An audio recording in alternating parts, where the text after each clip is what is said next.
Chris Paul at Victor Wembanyama pre-season debut. Ang bagong dynamic duo ng Spurs na sina Chris Paul at Victor Wembanyama ay naglaro na sa kanilang pre-season debut kontra sa Orlando Magic kanina lang. Nagpakitang gilas ang dalawang ito at nagtala ng combine na 16 points. Pero hindi lang yan mga chong. Ang chemistry nila sa court kanina ay talaga namang highlight ng laro.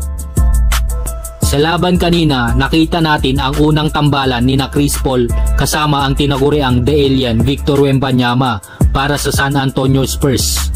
Matagal nang inaabangan ng mga fans ang tambalang ito at hindi nga tayo binigo. Isa sa mga pinaka-highlights ng laro ay ang alley-oop pass ni Chris Paul kay Wemby. Grabe mga chong, nagsimula ito nang i-drive ni Paul ang bola sa baseline habang gumagawa ng cutting move sa gitna si Wemby. Saktong-sakto ang pasa ni Chris Paul kay Wemby at na-posterize pa ang Orlando Magic forward na si Wagner.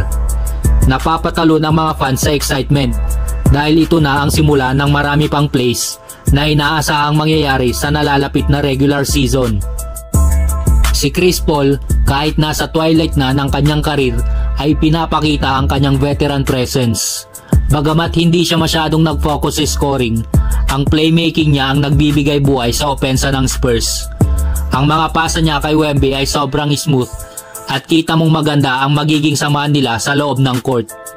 Si Chris Paul ay patuloy pa ring nagbibigay ng mga perfect setups para sa kanyang mga kakampi. Hindi rin nagpapauli si Wembanyama.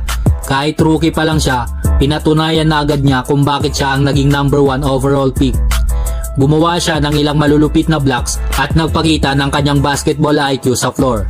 Ang partnership nila ni CP3 ay magbibigay ng maraming scoring opportunities para sa kanya.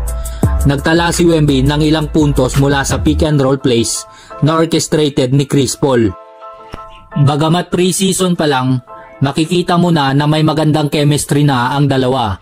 Ang Spurs fans siguradong excited para sa regular season, lalo na kung ganito lagi ang partnership ng mga ito.